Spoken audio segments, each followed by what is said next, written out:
Hi guys, bale ito yung mga trades ko nung hindi lahat 'to ha, kumbaga ito lang yung dalawa o tatlo sa mga trinade ko nung last Monday, mga September 15, 2025 'to ha.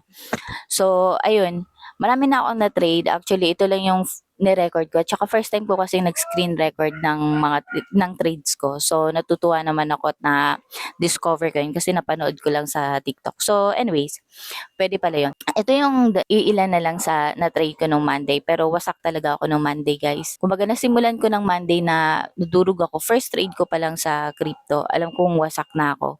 Tapos ulit na naman ako, tapos nag-ulit ang nag-ulit, nag-revenge trade ako in short. So which is hindi talaga yun, pangit talaga yun na action para sa isang trader. Tapos sa PSE, marami naman akong na-miss na trades.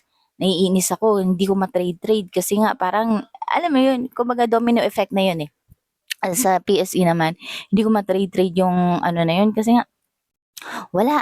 Parang natatakot na ako. So, in short, this week, nag-revenge trade ako. This week, marami akong ginawang mga mali. Kumbaga, ikukumpara ko lang sa week ko last week. Sobrang saya ko nung last week kasi nga parang very disciplined ako. Tapos umaayon sa akin yung PNL ko, green ako, ganun, di ba? Tapos this week, kung ano lang yung pinaghirapan ko last week and the other week, wala, wipe out sila ngayon. Actually, hindi naman super wipe. Kumbaga, yung kinita ko lang nung mga nakaraang linggo, nawala na ngayon. Kasi nga, ganun ako, nag-revenge trade ako ng sobra-sobra talaga this week. As in, sa sobrang inis ko talaga, revenge kung revenge.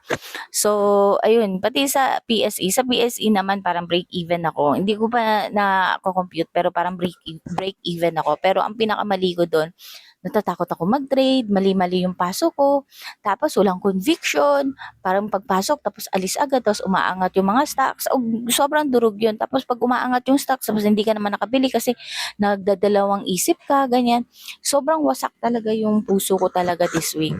As in, napaiyak talaga ako na hindi ko maintindihan na, sakit naman ito. Yung nakakadurog talaga, yung parang tinusok talaga yung puso mo. Ganun, ganun yung level.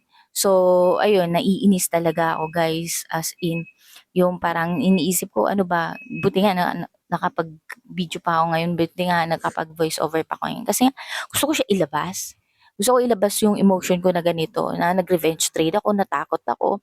Pagka wala ako sa trade, nafo-FOMO ako. Okay, fear of missing out. Pagka nandito na ako sa trade, fear of losing naman. Ayokong matalo, ayokong mawala yung pera ko, ayokong mawala yung mga pinagharapan ko nung last week. Nawala talaga kasi nag-revenge talaga ako, guys. Sobrang inis ko, sobrang galit ko. Parang bang lagi kang mapapatanong, para sa akin ba talaga to? Sa sobrang inis ko na gano'n, napipiko na talaga ako. 'Di ba? Tapos pagka, like for example, may yung pinaka last trade ko talaga si Aster. Ilang beses yung pinasok, labas, pasok, labas. Guys, pinagbibigyan na ako eh. Ang laki na. Kaso lang, syempre, ano ako eh. Kumbaga, parang ine-expect ko sa kanya for long term. Hindi naman long term. Long term na sa akin kasi nag-scalp ako. Long term na sa akin yung 2 days, ganun. So, umangat siya ngayon. Kahapon, umangat siya. Pero lagi ako na stop loss nung Friday. Lagi akong na-out.